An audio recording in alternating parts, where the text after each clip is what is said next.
이제 영업도 그렇고 이제 사람을 설득시키는 것도 그렇고 이제 이 5가지 원리에 의해서 다 이루어지게 돼 있어요. 한번 읽어보겠습니다. 자, 진실한 관심과 사랑 시작. 진실한 관심과 사랑. 두 번째 자 관찰. 관찰. 세 번째 맞추기. 맞추기. 네 번째 레포. 레포. 자 5번에 이끌기. 이끌기. 6번에 변화. 변화. 즉 원하는 성과를 이루는 거예요. 자, 이 6가지를 따라가는데 자 그러면 첫 번째 마음가짐을 한번 만들어 보겠습니다.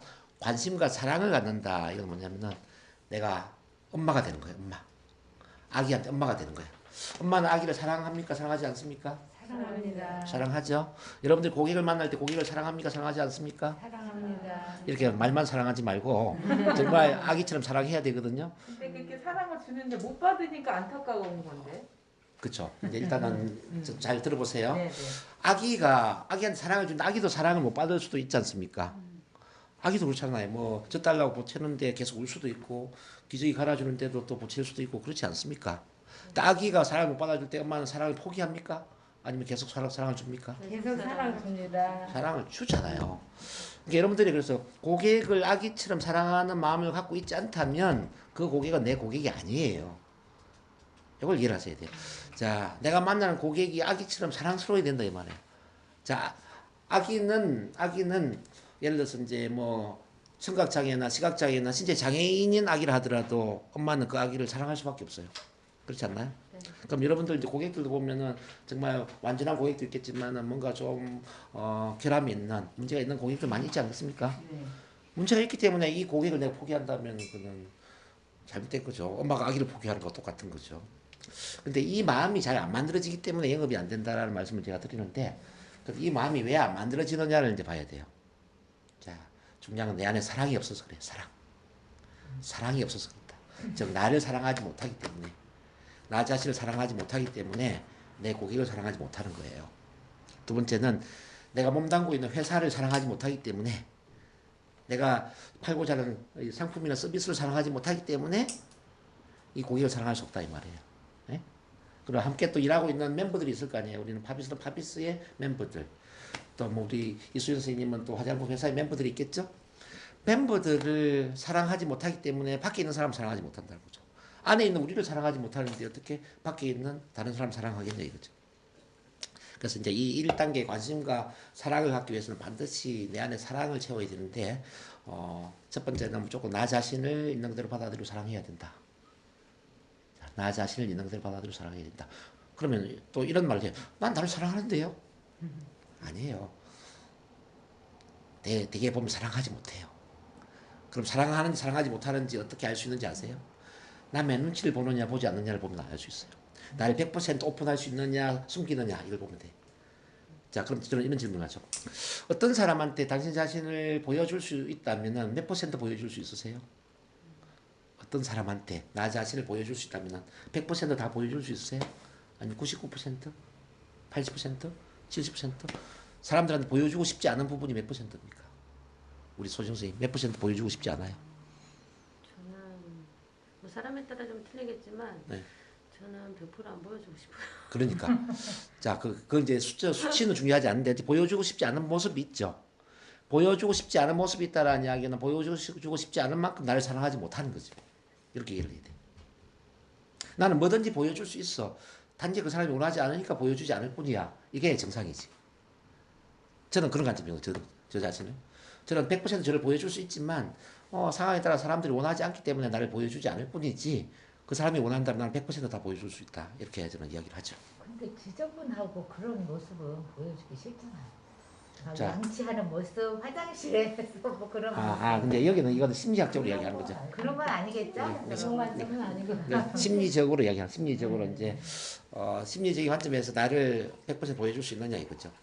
굳이 그럼 나를 보여주기 위해서 밖에서 옷 활딱 벗고 다닐 필요는 없잖아요. 그걸 이야기하는 게 아니고 그런 거 하는 게 아니라 이제 우리 정체성과 관련된 부분을 이야기하는 겁니다. 정체성과 관련해서 예를 들어서 이제 저는 가장 보여주기 싫었던 게 뭐냐면은 저희 어머니가 10년 파출부 생활한 게 보여주기 싫었거든요. 고등학교 다닐 때 이제 고등학교 2학년 때 이야기예요. 저는 그리고 저기 남들은 번듯한 집에 잘 사는데 우리는 방 한 칸에 자취하는 것처럼 거기에 엄마는 10년 파출부 생활했고 저희 누나는 초등학교 졸업하고 공장에 공순위로 일을 했단 말이에요. 이 모습을 보여주는 게 정말 싫었어요. 하필이면 그 집 앞에 대걸 같은 집에 우리 학급 반장이 살고 있었어요. 진주에서 경남 진주에서 세 번째로 잘 사는 집이었죠. 그 당시에 1983년인가 4년이 그랬는데 뭐 공기총도 있고 뭐 자가용도 있고 뭐 하여간 매일 아침만 되면은 뭐 자동차 세차하고 뭐 우리 또 수업 마치면 우리 반 애들이 막 반장 집 놀러 가서 놀고 저는 제가 거기 사는 걸 보여주기 싫어가지고요. 그 진주에 가면 촉성루라고 있거든. 촉성루 서장대. 거기 올라가가지고 애들이 다 갈 때까지 집에를 안 들어갔어요.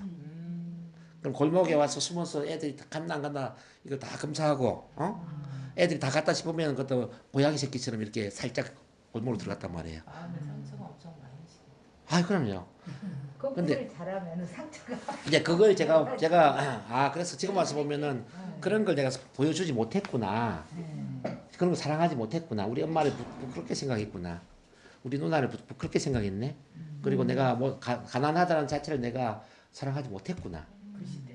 요걸 제가 이제 깨달았다는 거예요. 근데 그게 또 받는 거 아니에요? 어쨌든 그걸 제가 이제 거듭난 게 뭐냐면 고등학교 2학년 때 이번에 제가 대구에 김교탁 선생님을 제가 만나왔잖아요. 우리 담임 선생님.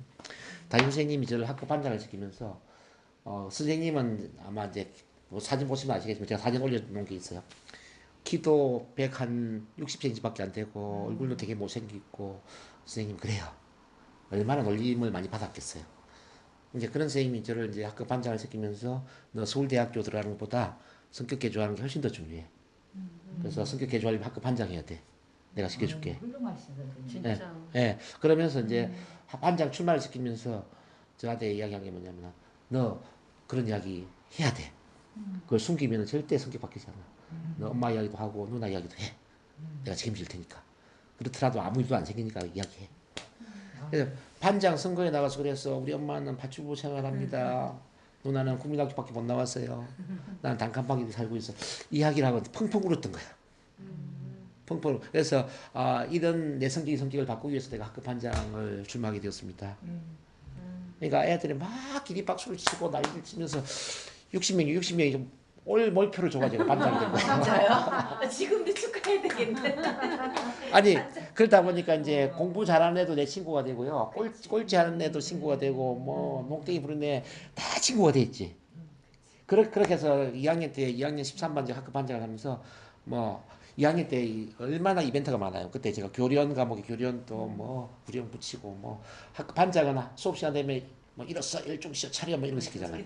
뭐 그런 거 뭐 그다음에 교생 실습이 또 많이 나왔어. 경상대학교, 경남대학교의 그 불어교육학과 출신들이 교생 실습을 나오는데요. 아주 예쁜 여자 선생님들이 막 오셨어요. 그런 이제 여선생님들하고 이제 막 교생 선생님하고 단합대회도 하고 뭐 소풍도 가고 막 그런 기억이 많이 나요. 자 그런 과정에 제가 이제 고2 때가 이제 성격 변화의 분수령이 된 거죠.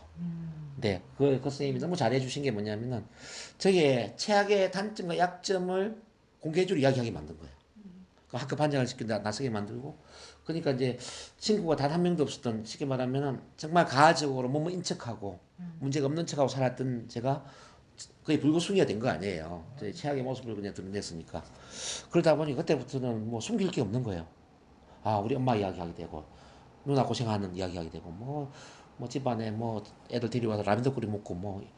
그러니까 이게 이제 사는 세상이더라고요. 너무 자유로운 거예요. 이제 그걸 가지고 저 대학 가니까 또 대학을 이제 말을 못했으니까 말 가장 잘하는 대학이 어디야? 중앙대 신문방송학과 들어갔어요. 중대 신방과 들어가니까 중대 신방과 출신의 뭐 장재원 의원이 우리과 동기거든요.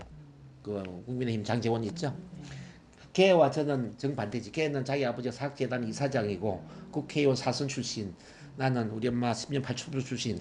그러니까 걔랑 나랑 같은 과를 다녔지만은 얼마나 그 거리감이 있었겠어요.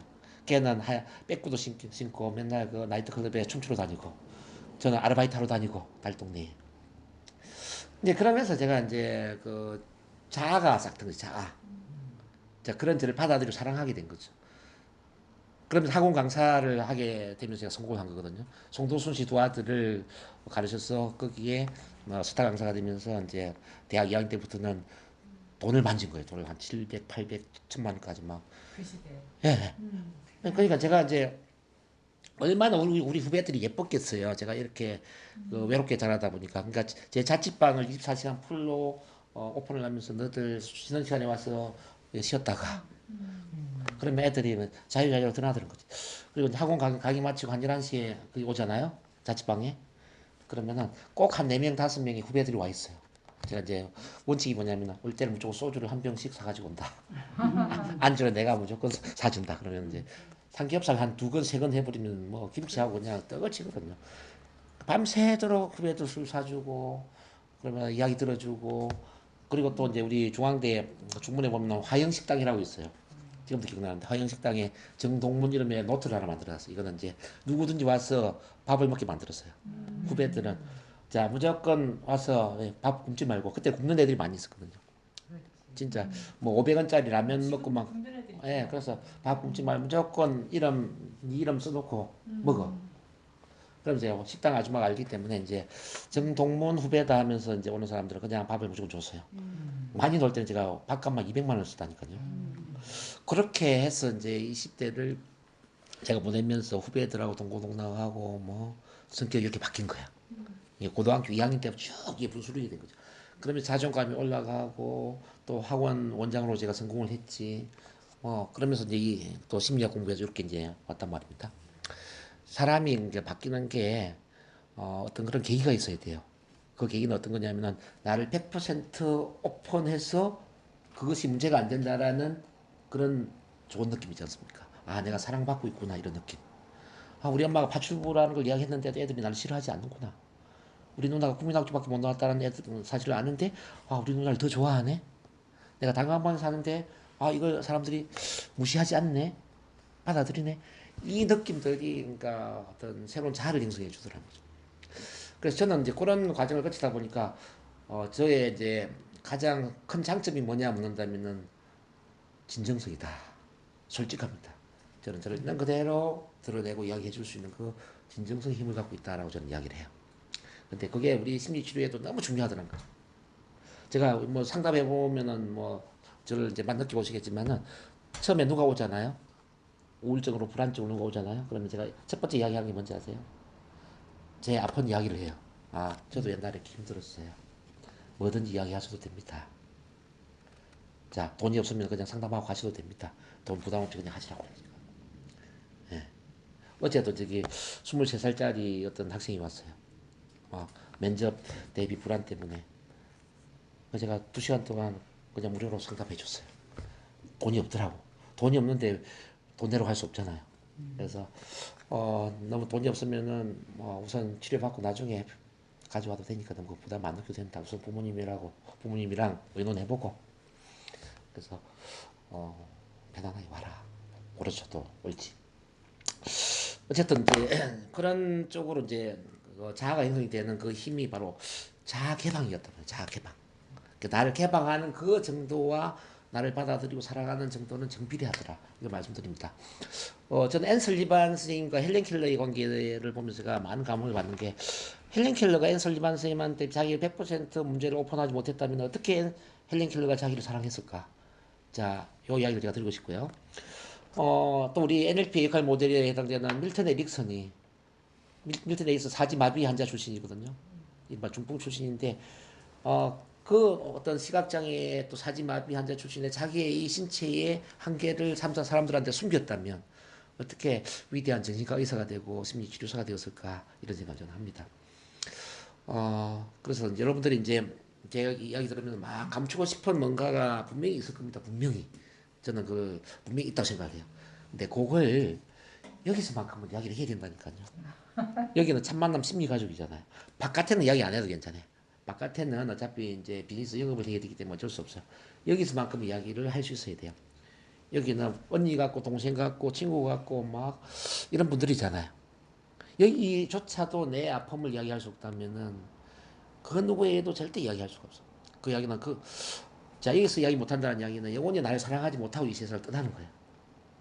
그래서 자기 사랑은 바로 내 아픔, 내 부끄러움을 이야기할 수 있느냐 없느냐와 직결된다.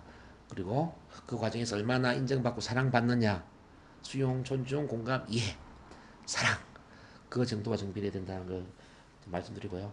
특히 이제 좋은 건 뭐냐면 우리 안부전 이사님이 엄마 같은 그 마음을 갖고 있었어요. 제가 볼 때는. 제가 여기는 되겠다 싶은 게 뭐냐면은 사람을 다 안아주시더라고요. 어떤 사람이 오든가 다 안아주고 받아주고. 반스님이잖아요. 반스님. 그러니까 선생님이요? 아니 원스님 하실래? 아니, 머리 깎고 그러니까 이제 반스님만 해. 저를 만나기 전에 이미 그런 인격을 갖고 있더라고요. 그래서 야 대단하다. 내가 그래서 지금까지 만난 분 중에 가장 존경하는 분이에요. 이미 이렇게 가셔져 있구나. 그러면은 이분이 우리 첫 만남을 만나고 NLT를 만났을 때 얼마나 많은 사람들을 구제할 수 있을까, 치료할 수 있을까를 생각을 하는 거예요. 그래서 우리 이제 선생님부터 해서 이제 이야기하세요. 개인적 1대1로 이제 이야기하셔도 되고, 이런 프로그램도 좋고, 그래서 아픔을 항상 이야기하고, 위로받고, 나누는 과정이 필요합니다. 그 과정에서 자기를 분명히 받아들이고 사랑합니다. 그리고 영업에 있어서는 이제 고객을 사랑하는 힘과 직결된다는 거죠.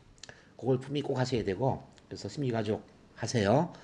두 번째는 뭐냐면, 여러분들이 하는 일이 어떤 일이든지 간에 그 일을 100% 사랑해야 됩니다.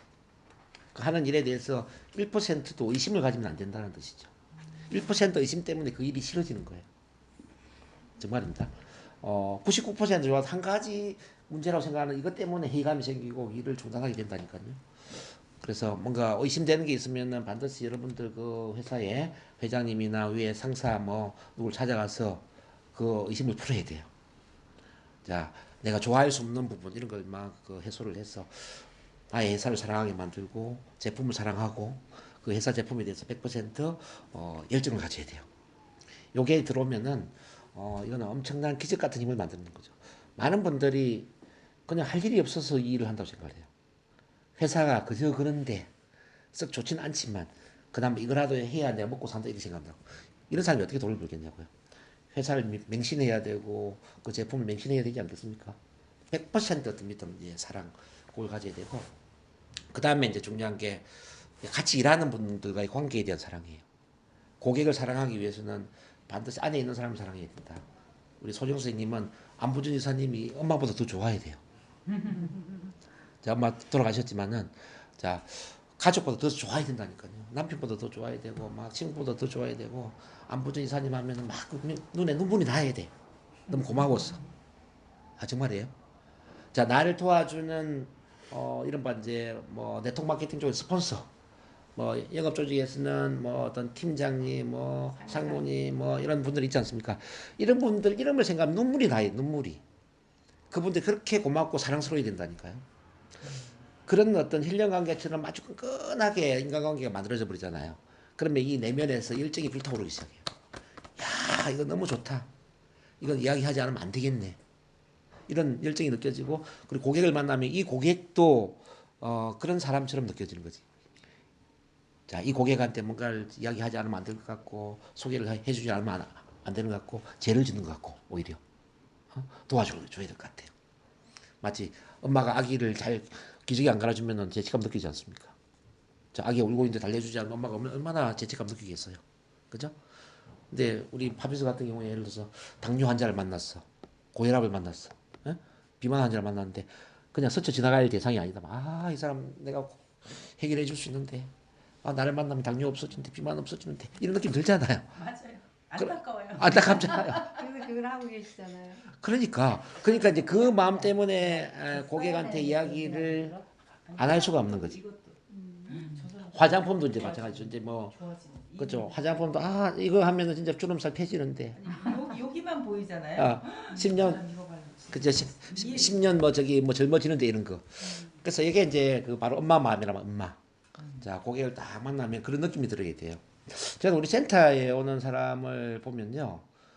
제가 무료로 2시간을 상담해 줄 수도 있는 이유가 뭐냐면은, 원래 상담료를 한 번 상담을 20만 원을 받아요, 제가. 근데 대개 보면 이제 20만 원을 들고 오는 사람도 있지만 준비 없이 오는 사람도 있거든요. 준비 없이 오면 그러면 가세요, 제가 하겠습니까? 이게 안 되잖아요. 그러면 2시간 내내 상담해 주면 나중에 보면은 이제 뭐 공짜 상담인 경우가 많죠. 근데 돈 관계없이 제가 상담을 하는 이유가 뭐냐면은 예쁜 거야. 너무 예쁜 거예요. 이걸 도와주지 않으면은 내 마음이 아픈 거죠. 그래서 어떻게 오셨어요 하면 이제 이야기 하시잖아요. 그러셨냐고. 그럼 이야기 듣다 보면은 한 2시간 돼요. 자, 그렇게 이제 저랑 인연이 되는 분들이 이제 굉장히 이제 많이 있는데, 그게 이제 왜 그러냐면요. 내 안에 사랑이 있으니까. 내 안에 사랑이 있으면 사람이 예뻐 보일 수밖에 없어요. 우리 왜 그러잖아요. 옛날에 그 무학대사님 이런 이야기 하지 않습니까? 돼지 눈에는 돼지만 보이고 부처님 눈에는 부처님이 보인다고 그러잖아요. 그래서 고객과의 이렇게 이제 좋은 관계를 만들기 위해서는 결국은 내 안에 사랑을 채워야 된다. 그래서 우선 기억하세요. 나 자신에 대한 있는 그대로 사랑, 또 이제 회사 제품에 대한 사랑, 함께 일하고 있는 우리 멤버들에 대한 사랑, 이걸 채우세요. 이게 채워지면은 일은 그냥 쉽게 됩니다. 그게 1단계로 돼야 되고 2단계가 뭐냐면 관찰을 하셔야 돼요. 관찰. 이것도 어려운 게 아니라 엄마가 아기를 사랑하면 아기를 관찰하게 되잖아요. 우리 아기가 어디 아픈가, 배가 고픈가, 지금 기저귀 똥 쌌나 오줌 쌌나 이게 눈에 보이지 않아요? 그렇죠? 그런 것처럼 이제 고객을 이렇게 이제 아기 같은 마음으로 이제 쭉 보면, 엄마 같은 마음으로 보면 고객이 보이는 거예요. 아, 이 사람 좀 당뇨를 해결해야 되겠네. 뭐 고혈압을 해결해야 되겠네. 이런 피부가 안 좋네. 이 사람은 스트레스를 받고 있네. 자, 부부 관계 안 좋네. 인간관계를 원하네. 뭐 외롭네. 우울증이네. 뭐 보잖아요. 그게 눈에 보인단 말이에요. 이렇게. 그래서 관찰을 한다는 이야기는 이렇게 그 사람 마음을 살핀다. 그 사람 마음을 살펴서 그리고 이제 특히 중요한 게 니즈를 파악한다. 니즈. 고객의 욕구를 파악한다는 거예요. 이 사람이 뭘 원하는가. 고객 니즈 욕구를 파악하지 못한 상태에서 제품만 계속 이야기한다면 어떻게 되겠습니까? 허공이 되고 이야기하는 거죠. 근데 이제 고객이 정말 원하는 것, 원하는 걸 안다면은 어떻습니까? 정말 원하는 걸 내가 안다면, 자, 그 원하는 걸 내가 해결해 줄 수 있는 해결책도 있어요. 그럼 어때요? 그러면은 이야기하기 쉽지 않겠습니까? 그래서 살펴라, 관찰해라. 이 마음도 살피고 이제 그 사람의 패턴도 살펴야 돼. 아, 이 사람은 어떻게 살아왔는지 과거의 참고 경험, 참조 경험이라고 그러죠. 이 사람 어린 시절의 어떤 성장 과정, 뭐 결혼 생활, 뭐 쭉 이런 것도 살펴야 되고요. 그 사람의 가치관, 어떤 걸 가치 있게 생각하고 어떤 걸 소중하게 생각하는 가치관, 그 사람의 꿈, 비전, 그 사람에 대한 내면의 세계도 살펴야 돼 이렇게. 그다음에 그 사람의 어떤 성격 기질, 성격적인 부분도 참 중요해요. 뭐 이 사람 꼼꼼한 성격이다, 이 사람은 뭐 활달하다, 이 사람은 적극적이다, 뭐 소극적이다. 자, 우리 이수연 선생님 이렇게 지도자적인 리더십이 강하다, 뭐 이런 거 막 보잖아요. 그래서 저는 이제 사주 명리학도 좀 추천을 해드리고 싶어요. 저는 제가 심리 치료하는데 사주 명리학을 좀 하려고 하니까 너무 이게 쉬운 거예요. 오늘 이수연 선생님 제가 사주 봤잖아요. 그럼 이수연 선생님을 제가 이미 이거 보는 순간 거의 90% 파악한 거예요. 그치. 그렇잖아요. 우리 소정 선생님도 저번에 제가 사주 봐드렸죠. 그러니까 사주 보는 순간 이미 파악을 다 해버리는 거잖아요. 즉 관찰하는 게 너무 쉬운 거죠. 그래서 이제 사주 명리학 이런 것도 좀 볼 필요가 있고, 그다음에 여러분들 이제 다음 기회 되면 도형 심리라든지 뭐 디스크 성격이라든지 이런 게 있거든요. 이런 것도 좀 공부를 해주면 좋아요. 도형 심리, 도형을 그려서 이제 성격 테스트를 하는 거고, 디스크는 DISC, D형, I형, S형, C형 간단하게 그 사람의 성격 진단을 하는 거예요. 그거 아세요? 그래서 디스크 성격 이런 것도 조금 진단하는 걸 알면 좋을 것 같고, 뭐 복잡하게 보면 애니어그램도 있고 뭐 MBTI도 있고 그래요. 이제 그런 성격을 통해서 이 사람은 어떤 유형이냐, 어떤 기질을 갖고 있느냐 그런 걸 알면 고객 상담하는 것도 쉬워질 수 있다는 겁니다. 그런 거. 그다음에 우리 NLP로 보면 스노표상 체계에 뭐 시각형, 청각형, 신체 감각형, 내부 언어형 이런 게 있어요. 이 사람 시각 중심이냐, 청각 중심이냐, 신체 감각 중심이냐 이런 것도 알면은 굉장히 도움이 될 수가 있다는 거죠. 말을 들어보면 이 사람은 또 시각적으로 말을 한다, 청각적으로 말을 한다, 신체 감각적으로 말을 한다, 이게 느낌들이 있거든요. 뭐 다음에 이제 공부하면 이런 것도 배워요. 시각적으로 말을 하는 사람은 목소리가 굉장히 좀 톤이 높고 말하는 속도가 빨라요. 자, 몸은 뒤로 젖혀져 있어요. 주로 이게 시각형이에요. 청각형은 저기 좀 울림 있는 목소리로 이야기하는데 리드미컬하게 이야기를 하는데 이렇게 좀 팔짱을 끼거나 저 머리를 약간 기울인 상태로 있을 수가 있다. 네. 신체 감각형은 좀 몸을 숙이는 상태로 이야기하는데 좀 호흡도 깊고 목소리도 좀 중저음해 이런 경우가 있을 수 있다는 거죠. 그럼 이게 뭐 중요해 생각할 수 있어요. 시각형 사람한테는 뭔가 보여주면서 이야기를 해야 돼요. 청각형 사람한테는 말로 설명을 잘 해야 돼요. 신체 감각형은 자, 느낌을 잘 느낄 수 있도록 같이 뭔가를 좀 체험하게 만들어야 된단 말이에요. 중요하겠죠. 그런 것도 이제 이해를 하셔야 되고, 저 눈동자를 보면 눈동자 위로 가느냐 옆으로 가느냐 아래로 가느냐 이런 것도 참 중요해요. 눈동자 위로 가 있다는 이야기는 어떤 이미지를 연상을 하고 있다는 이야기고 옆으로 가 있다는 이야기는 어떤 소리에 집중하고 있다는 이야기고 아래로 내려와 있다. 이거는 느낌에 집중한다는 이야기. 그런 것도 이제 우리 NLP에서 다 공부를 하는데 그런 부분. 그다음 피부도 볼 때 뭐 보면 우리 이소연 선생님처럼 피부가 막 밝고 환해요. 지금 보면 이제 일이 잘 되고 있다는 이야기거든요. 일이 잘 되고 뭔가 좀 희망적이네. 또 어떤 분을 보면 좀 피부 빛깔이 많이 어둡단 말이에요. 뭔가 근심 걱정이 있구나 뭐 이런 거. 이런 걸 다 관찰해야 된다. 그래서 이제 우리가 관찰 능력을 키우면, 즉 식별 능력을 키우면은 마치 우리 전쟁을 할 때 적을 알면은 싸워서 이기는 게 쉬운 것처럼 고객을 이렇게 잘 관찰해서 고객이 어떤 사람인지를 알면 그 사람한테 맞는 방식으로 영업하는 게 쉬워진다는 거죠. 이렇게 관찰하는 능력을 우리는 뭐라고 하느냐? 감각적인 민감성. 한번 따라하세요. 감각적인 민감성이라고 그래요. 그래서 요즘은 둔한 사람은 성공할 수가 없어요. 감각적인 민감성을 가지고 이렇게 분위기 파악을 잘하고 잘 살필 수 있는 이런 사람이 돼야 돼요. 많이 졸리죠? 눈이 막 감기고 있죠. 근데 조금만 기다리세요. 이거 막 빨리 끝내고. 어째 감각적 민감성을 가지고 그 사람을 잘 살펴서 관찰해라. 그러면 이렇게 잘 살펴서 내가 그 사람 유형을 봤어. 그럼 그 다음에 중요한 게 뭐냐면 맞추기예요. 맞추기. 자, 맞추기 시작. 맞추기. 자, 맞추기를 잘 할 수 있는 힘이 바로 이제 융통성이라는 거예요. 융통성. 자, 맞추어서 잘 대화를 할 수 있어야 돼요. 우선. 자, 어린아이는 어린아이에 맞게, 어른은 어른에 맞게, 어르신은 어르신에 맞게, 남자는 남자에 맞게, 여자는 여자에 맞게, 직업군에도 맞게. 저 수준도 있잖아요. 국민학교 수준, 국민학교 수준, 뭐 대학교 수준, 대학 수준, 사모님 수준, 뭐 이렇게 다양하게 이게 패턴이 맞춰질 필요가 있다는 거죠. 오로지 일률적으로 내 패턴대로만 이야기할 수 있다면은 고객이 내한테 맞는 사람은 내 고객이 되지만 맞지 않는 사람은 다 떨어져 나가는 거예요. 다양한 사람과 어떻게 하면 맞출 수 있을 것인가. 이게 참 중요하겠죠. 오케이. 그래서 좀 기부인을 만나면은 우아하게 말을 해야 돼. 우리 안부전 이사님처럼. 우아하게. 근데 이제 그 시장에 장사하는 사람 만나면은 장사꾼처럼 또는 아줌마처럼 수다를 들어야 돼. 그렇겠죠? 그리고 남자들 만나면은 아주 공식적으로 아주 예의 바르게 이렇게 뭐 크리우먼처럼 이야기를 하는 게 좋죠. 남자를 만났는데 뭐 너무 여성스럽게 이야기해 버린다 그러면 남자들이 어떻게 보겠습니까? 날 크리움으로 볼까요? 여자로 볼까요? 여자로 보는 순간에 영업이 안 되는 거예요.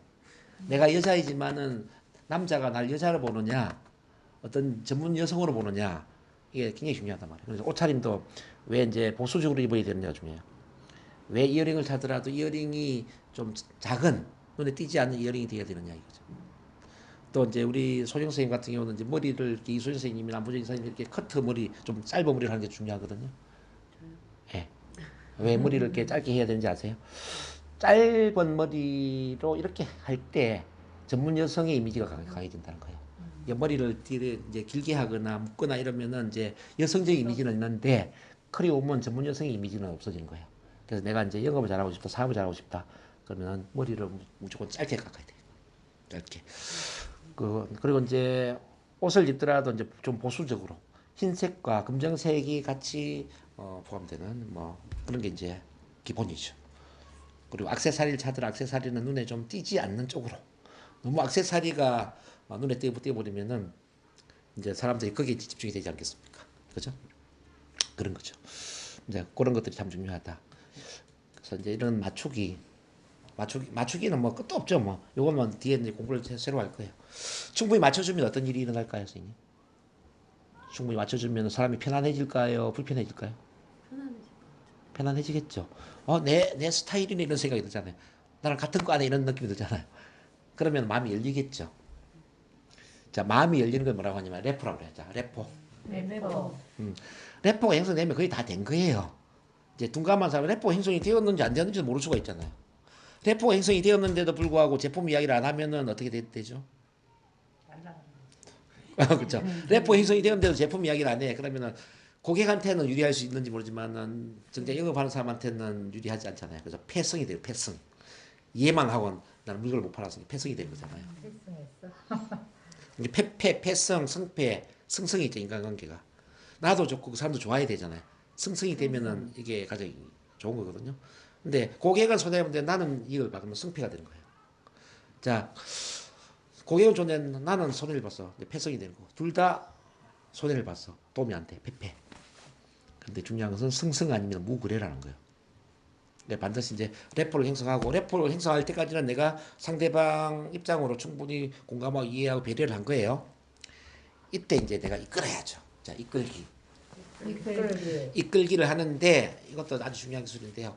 내 방식대로 이끌어야 돼요. 그 사람한테 맞는 방식으로 이끌어야 돼요. 그 사람한테 맞는 거. 그렇죠. 그래서 아무리 좋은 의도를 가지고 내가 제품을 소개했지만 그 사람이 거절을 하거나 저항을 한다는 이야기는 내가 내 방식으로 영업했다는 거예요. 그 고객이 문제가 아니다 말이에요. 내가 문제지. 그래서 아무리 좋은 의도를 가지고 제품을 소개했지만 그 사람이 거절을 했다. 저항을 한다는 이야기는 내가 아직 고객을 관찰하지 못해서 민감성이 부족했거나 충분히 고객한테 맞추지 못해서 맞추기가 안 됐거나 레포가 형성이 안 됐다. 그리고 이끌기를 할 때 내 방식으로 이끌었다. 요걸 이제 점검을 해봐야 되는 겁니다. 그런 점에서 저항하는 고객은 있을 수가 없다. 단지 자기 방식만 고집하는 영업 세일즈맨이 있을 뿐이다 그래요. 거절하는 고객은 있을 수가 없다. 자기만의 방식을 고집하는 민감성과 융통성이 부족한 그런 세일즈맨이 있을 뿐이다. 세일즈는 과학입니다. 과학. 이렇게 해서 이제 그 다음에 이제 필요하면 저한테 체면 언어 합법을 배우거든요. 체면을 그런 것처럼 말을 해요. 그러니까 도저히 거절을 할 수 없는 방식의 언어 합법들이 있어요. 그런 것만 한 100가지 이상이 되는데요. 근데 그런 화법을 쓰면은 고객이 도저히 거절을 할 수가 없어요. 무조건 예, 맞네요. 예, 그럴게요. 이렇게 되는 거죠. 무조건. 그렇게요 이렇게 안 하면 아니요. 뭐 그건 타이밍이 좀 뒤로 늦어질 뿐이지 안 할 수는 없죠. 그래서 이제 세일즈 영업에 있어서 원래 실패는 있을 수가 없다라는. 내가 이런 구조로 내가 제대로 하지 못하기 때문에 거절 저항이 있는 거죠. 그래서 맞는 방식으로 이끌기를 하면은 결과적으로 변화가 일어난다. 이른바 원하는 성과, 클로징, 계약 체결이 된다 이 말이죠. 이런 구조로 가는 거예요. 어떻습니까?